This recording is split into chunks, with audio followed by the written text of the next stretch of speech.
Cumprimento os irmãos com a paz do Senhor, compartilhando então com os irmãos a palavra que Deus me entregou nessa semana para estar pregando. Seria o livro de Lucas 24, capítulo 24, versículo 47 ao 49. Então lemos: E em seu nome se pregasse o arrependimento e a remissão dos pecados em todas as nações, começando por Jerusalém. E dessas coisas sois vós testemunhas. E eis que sobre vós envio a promessa de meu Pai. Ficai, porém, na cidade de Jerusalém, até que do alto sejais revestidos de poder. Uma palavra bem conhecida dos irmãos. Temos até louvor já com essa palavra, com esse versículo, né? Que seria: E eis que sobre vós envio a promessa do meu Pai. Ficai, porém, na cidade de Jerusalém, até que do alto sejais revestidos de poder. Essa palavra, irmãos, são as últimas orientações que Jesus deixou para os seus discípulos, né, para aqueles que o seguiam antes dele subir aos céus, né? Então, após ele falar isso com os seus discípulos, né, ele subiu aos céus nas nuvens, né, e foi habitar, né, na cidade celestial. Aqui Jesus nos deixa uma promessa, né, para que a gente possa fazer a obra, para que a gente possa levar o evangelho, testemunhar, né. Nós testemunhamos, né. Nós não pregamos sobre algo que não vimos ou que não se comprovou em nossa vida, né. Nós pregamos, nós somos a única, digamos assim, religião, né. Acredito que, né, religião é um assunto complicado, mas para os irmãos ficar mais fácil, para os irmãos entenderem, né, nós somos a única religião que nós testemunhamos. E nós não pregamos, nós não repassamos uma filosofia criada por homens. Nós testemunhamos a outras pessoas aquilo que vimos e que vivemos há 2000 anos, né? Os discípulos viveram com Jesus, viram Deus habitar na terra através de Jesus Cristo, e viveram com Ele, viram a ressurreição, viram a morte e a ressurreição de Jesus e a subida dele até os céus. Então eles viram, e por isso eles são testemunhas, assim como eu, como você, que testemunhamos os milagres de Jesus na nossa vida. Mas hoje eu gostaria de falar um pouco com os irmãos sobre o Espírito Santo, sobre a importância do Espírito Santo na nossa vida, né? Então, como eu contei para os irmãos ali, né, como os irmãos entenderem um pouco a promessa, Jesus estava, né, o seu último dia com os discípulos, e ele acabou, né, subindo, né, indo morar com o Pai, habitar com o Pai, e deixou-nos uma promessa, que era a promessa do Pai, né? Ele fala: a promessa do meu Pai para vós. E essa promessa é o batismo com o Espírito Santo. Nós podemos ver ali no livro de Atos 1:8, né? Antes do dia de Pentecostes, né? Aqui Jesus fala: Mas recebereis a virtude do Espírito Santo, que há de vir sobre vós, e ser-me-eis testemunhas tanto em Jerusalém como em toda a Judéia e Samaria, e até os confins da terra. Então, novamente, Jesus fala sobre testemunha, né? Testemunhará, né? A gente testemunhará até os confins da terra. Quem é o Espírito Santo? Né? Muitas pessoas às vezes estão dentro da igreja, mas não conhecem o Espírito Santo. Sabem que é o Espírito Santo, é uma das pessoas da Trindade, né? Pai, Filho e Espírito. Mas o que o Espírito Santo faz em nossa vida, né? Qual é a função do Espírito Santo, né, hoje? Então, como a gente viu ali, Jesus subiu aos céus e deixou o Consolador para nós, né? O Espírito Santo é aquele que conduz a nossa vida conforme os caminhos do Pai. Então eu até elenquei aqui algumas das atividades, digamos assim, algumas das obras que o Espírito Santo faz aqui na Terra, né? Uma delas é convencer do pecado. Quem nos convence do pecado após pecarmos é o Espírito Santo. Como os irmãos sabem, nós somos pecadores, né? Nós não somos santos. Mas nós somos pecadores que estamos buscando a santificação, lutando pela santificação, para que no dia da volta de Jesus Cristo, ou o dia que você se encontrar individualmente com Jesus, você esteja santo, puro, para que você possa adentrar na cidade celestial com Jesus. E a gente sabe que a santificação é o contrário do pecado. Então, quando nós pecamos, muitas vezes sem perceber, ou pecamos às vezes com intenção de pecar mesmo, né? É o Espírito Santo que toca no nosso coração e nos convence que nós estamos errados, que nós estamos indo contra a palavra de Deus. E acabamos nos arrependendo e pedindo perdão para Deus todo dia, todo dia, todo dia. Infelizmente nós somos pecadores, e até o dia da nossa morte, até o dia que a nossa alma se desprender desta carne, né, da carne pecaminosa, a gente estará cometendo esses erros, né, lutando para cada dia cometer menos erros, né, mas infelizmente nós somos pecadores, e esse é um dos fardos que nós temos que levar. Outra obra do Espírito Santo na nossa vida é revelar as Escrituras. Já ouviram, alguns irmãos já devem ter ouvido alguém falar assim: eu leio a Bíblia e não consigo entender nada. Eu leio a Bíblia e começa a me dar sono, não consigo entender, fico patinando. Essa pessoa, ela não consegue porque o Espírito Santo não está revelando para ela as Escrituras. Os discípulos questionavam Jesus porque ele conversava por parábolas, pregava por parábolas, e com eles ele conversava abertamente. Qual que era o mistério disso? E Jesus fala na sua palavra que ele fazia isso porque as coisas do Espírito são para o Espírito, né? Que apenas entenderiam quem tivesse o Espírito Santo. A palavra só seria revelada, o real significado, por exemplo, das parábolas só seriam reveladas pelo Espírito Santo. Então, para que nós possamos entender o que Deus quer para a nossa vida através das Escrituras, nós precisamos ter o Espírito Santo na nossa vida. Assim a gente vai entender o que Deus deixou escrito para nós, a direção que Ele deu para nós, para que nós possamos viver o que está aqui na palavra e alcançar os céus. Também para fazer a obra, pregar, cantar, orar, né? Tudo isso, ser pastor, ser obreiro, dirigir culto, ser um missionário, tudo para você desempenhar essa obra, você precisa ter o Espírito Santo, porque o poder vem de Deus. Nós não somos nada perto de Deus. Nós não sabemos nada, nós não sabemos fazer nada se não for a misericórdia de Deus e se não for o Espírito Santo nos conduzindo. O homem pode até tentar fazer a obra com as próprias mãos, mas vai falhar, porque o homem é falho. Mas Deus é perfeito. Então, se Deus faz a obra, se o homem deixa Deus fazer a obra na vida dele, a obra ela sai perfeita. Outra questão é na oração.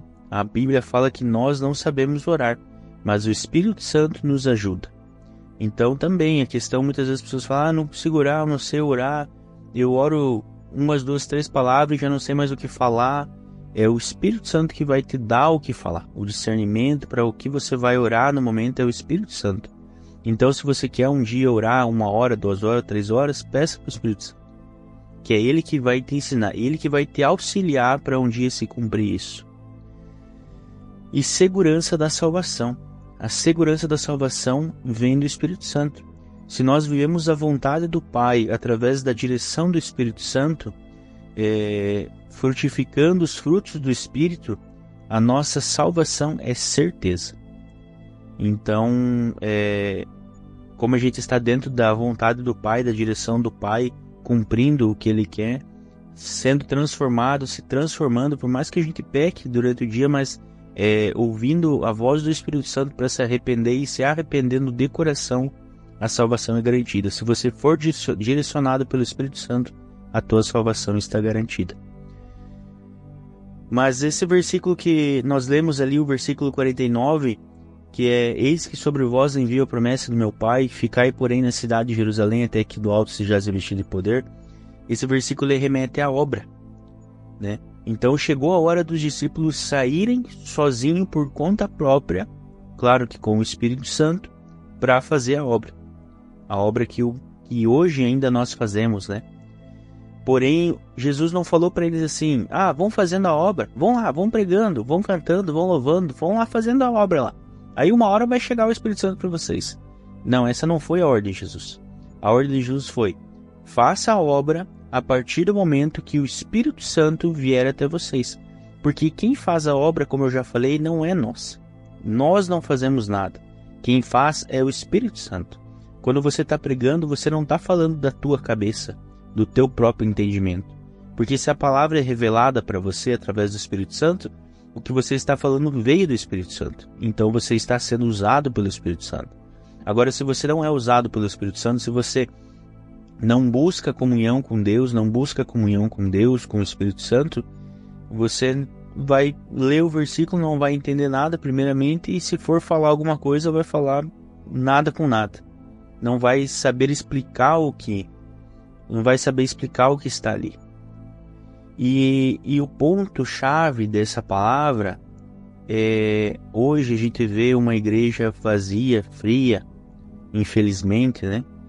E as pessoas não querem mais buscar essa presença de Deus. As pessoas não querem mais ser revestidas de poder, como fala a palavra. As pessoas não querem deixar Deus conduzir a vida delas. O crente hoje está satisfeito apenas chegar na igreja, sentar e assistir o culto, pensando na janta, pensando no afazer, pensando amanhã é segunda, amanhã tenho que trabalhar, amanhã tenho que fazer isso, tenho que levar a criança na escola. É isso que o crente hoje tem na cabeça dele quando ele está diante de Deus, cultuando Deus. Então, o que acontece? As pessoas não querem mais saber. E também não querem mais saber da promessa do Pai, que é o batismo com o Espírito Santo. Sem o batismo com o Espírito Santo, você não consegue fazer nada para Deus. Existe uma palavra na Bíblia aqui que eu não vou lembrar agora para os irmãos, mas se não me engano é em Romanos 8. Em Romanos 8, os irmãos quiserem procurar lá, vai falar que sem o Espírito Santo nós somos praticamente inúteis para Deus. Na questão da obra, né? Não estou falando na questão de amor, de Deus amar. Deus ama todos, até o ímpio que não está nele, até aquele que fala mal dele, que diz que ele não existe, Deus ama também. Mas na questão para a obra nós não temos utilidade nenhuma se nós não tivermos o Espírito Santo. Então o que eu quero dizer para os irmãos é assim: se revistam do poder de Deus. Busquem, não seja como todo mundo está sendo agora, por conta própria. O teu ministério é teu, Deus deu para você. Quem vai cuidar do teu ministério, quem vai cuidar do que Deus te chamou para fazer é apenas você. Se você foi chamado para pregar, você tem que buscar, você tem que estudar a palavra, você tem que pedir primeiramente que Deus te enche com o Espírito Santo, que Ele venha te ensinar, que Ele venha te conduzir, para que você aprenda a palavra para um dia poder pregar. Se você canta, tem chamado para cantar, peça para o Espírito Santo te conduzir, para você escolher as canções conforme a vontade de Deus, o que Deus quer passar para aquelas pessoas que vão ouvir, para Deus te encher da unção dEle, para quando você cantar, o poder dEle transbordar e entrar no coração das pessoas. Que você seja usado fazendo sinais e maravilhas, assim como todos que passaram pela Bíblia, pela palavra de Deus, para você receber, buscar o Espírito Santo, para você receber os dons do Espírito Santo, para você poder vencer as suas lutas diárias. A gente até por conta própria consegue vencer os problemas da vida. Mas, irmãos, é muito mais fácil quando o Espírito Santo está lutando do teu lado. Quando você está revestido de poder, quando você confia no Senhor, é muito mais fácil do que você lutar por conta própria. Então busque Deus, ore, jejue, leia a palavra. São as 3 coisas que Deus nos ensinou, que é o que vai te capacitar, o que vai te encher da presença de Deus, para que você possa cumprir com aquilo que Deus prometeu para a sua vida.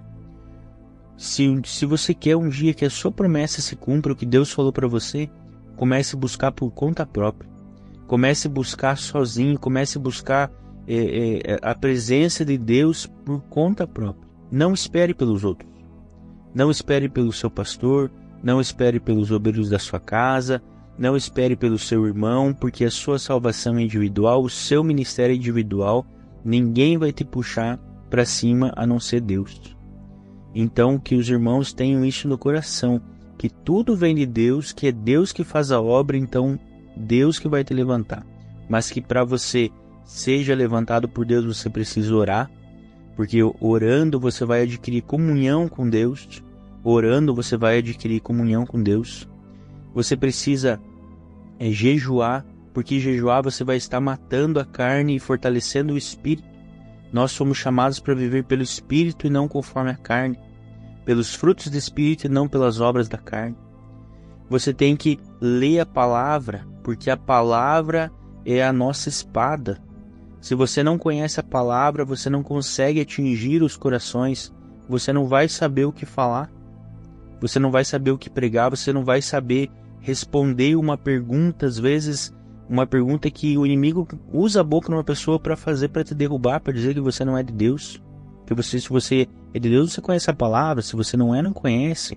Então, para o inimigo não usar essas ferramentas contra você, conheça as Escrituras. Seja treinado como um guerreiro, como um valente de Davi, que vai para a guerra para voltar com a vitória. E a sua vida, quando você mergulhar, você sair do raso do Espírito Santo, quando você mergulhar no profundo do Espírito Santo, você vai ser usado de uma maneira grande. Você vai ser usado para curar, você vai ser usado para profetizar, para revelar, para libertar. Deus vai te usar como uma ferramenta valiosa no reino dele, na obra dele. Mas para isso você precisa mergulhar na presença de Deus, mergulhar na presença, mergulhar no relacionamento com o Espírito Santo. Aí você vai viver uma vida em comum, uma vida diferente das outras pessoas, diferente até mesmo das próprias irmãos da tua igreja. Você vai viver uma vida em comum, uma vida que o testemunho da sua vida irá impactar o que as pessoas de fora e as pessoas do teu lado. Elas vão se perguntar o que tem de diferente essa pessoa, o que Deus está fazendo na vida dessa pessoa, por que ela é especial assim. Mas você sabe que a diferença, o que diferencia nós cristãos das outras religiões é que nós temos o Espírito Santo de Deus. Ele que conduz a nossa vida.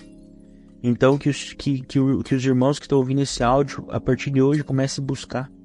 Deus quer derramar um avivamento sobre nossa igreja para os últimos dias. E só vai receber esse avivamento aquele que está buscando. Não espere acontecer para você buscar.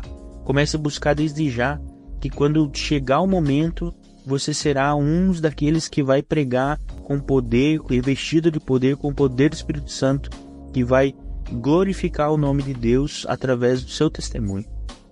Essas seriam as minhas palavras, então. Que Deus abençoe os irmãos que estão ouvindo à noite, que Deus abençoe a noite, estão ouvindo o dia, Deus abençoe o dia, que Deus venha trabalhar e que o Espírito Santo venha conduzir vocês até o alto. Agradeço a oportunidade, em nome de Jesus.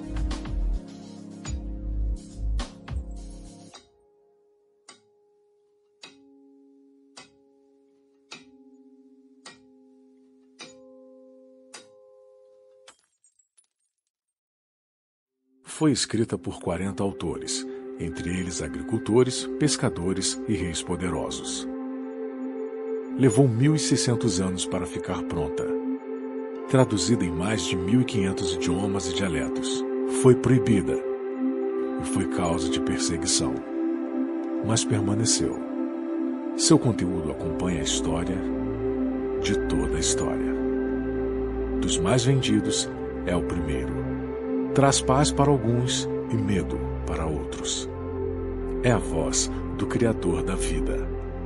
Transformou e ainda transforma a vida de pobres, ricos, famosos e desconhecidos. E hoje, pode transformar a sua. Bíblia, escrita por homens, inspirada por Deus.